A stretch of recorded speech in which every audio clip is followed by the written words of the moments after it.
Hey there, everyone. Okay, today's the day. Today's the day to recognize that our lives are not the way we thought they were going to be. It's been over a year now of pandemic punchiness and craziness and lots of loss and grief and isolation and all those things that we've been dealing with. So I picked up my book, The Power of Slow. I don't know, I just kind of was reading through some of the pieces in preparation for an interview that I'm doing later this week about the book. And I wrote this book, 2008, end of 2008, was published in 2009, and the epilogue really spoke to me. So I wanted to read it to you because I think it will give you perhaps a new perspective. It certainly helped me. It's called Busy is a 4-letter word. My brain was sizzling from another grueling 14-hour day. Before closing shop for the night, I dashed off an email to my oldest sister about how tired I felt.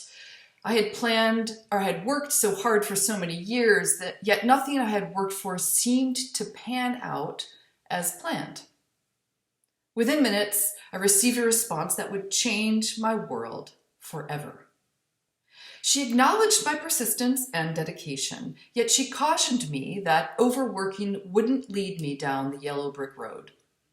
In fact, it's counterproductive, she reasoned. It only serves to wear your spirit thin. A joyless, threadbare spirit serves no one. Busy, she wrote, is a 4-letter word. It took me a full minute before I blinked. Her poetic leanings had always inspired me, yet these words hid immeasurable poignancy. In that moment, I realized busy does not equal life. Busy is activity, and purposeless activity is pointless. I took a long, hard look at my own activity level. How much of it was really serving my higher purpose? More importantly, did I even know what my higher purpose was? I thought so, but as I began to evaluate what I did compared to what I wanted to do, I saw discrepancies so large that I nearly grew red in shame. I began to believe that there were more people like me out there who worked too much, spent too much time doing things they did not enjoy, and had a negative relationship to the clock. Time starvation is a collective issue, exacerbated by technological advances that ping, whir, and buzz at us.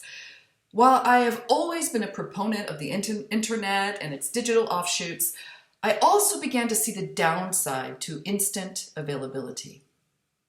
The blur between public and private has made our existence fuzzy. We are on call to what we feel are universal forces beyond our control. The good news is we are wrong. Throughout this book, I've selected positive case studies of people learning they have more control than they ever realized imaginable. Their admirable lives offer proof that powerful living does not take much, but it does take something: commitment. Embracing the power of slow requires a willingness to adopt a saner pace of life that does not involve the knee-jerk response of being so busy. In effect, telling someone you are busy is like telling them to bug off. Busyness is indeed a state of mind that leaves no room for mindfulness. It is not an act, it is a mindset. And so is the power of slow.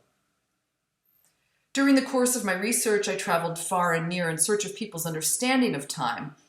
I asked hundreds of people from around the world about their belief system and how busy or not how busy they felt. Some, like the Indian yogi Bikram Chuduri, the founder of hot yoga, who travels the world and purportedly works 24 hours a day, told me after a torturous 3-hour workout in Munich one day that time is God. Others reiterated Benjamin Franklin's belief that time is money. Others still responded that time is a precious commodity. No matter the response, Everyone had a personal interpretation of what time meant to them. Regardless of religion, country, or creed, time remains the only thing we truly have. Truth be told, time is what connects us all. May our lives be enriched by the power of slow as we spend the time we have squarely resting in our hands. And I know a lot of you are struggling with too much time on your hands, feeling like your world has shrunken to your four walls, and in many cases it has. But I want you to know that there is power in mindful living, even in this state of incubation that we're in right now. I encourage you to come to my website, to take the time abundance quiz, and remember that your relationship with time is personal, and it is a mindset, and the way in which you engage in the world has a lot to do with how you believe. So I hope that you consider embracing the power of slow, especially in these times when everything seems to be so slow, because truthfully, it's about being mindful and abundant and realizing that we all have a personal bank account of time. We don't know how long it will be or how many units we have in it. I wish you a blessed day. May you embrace the power of slow, and it you.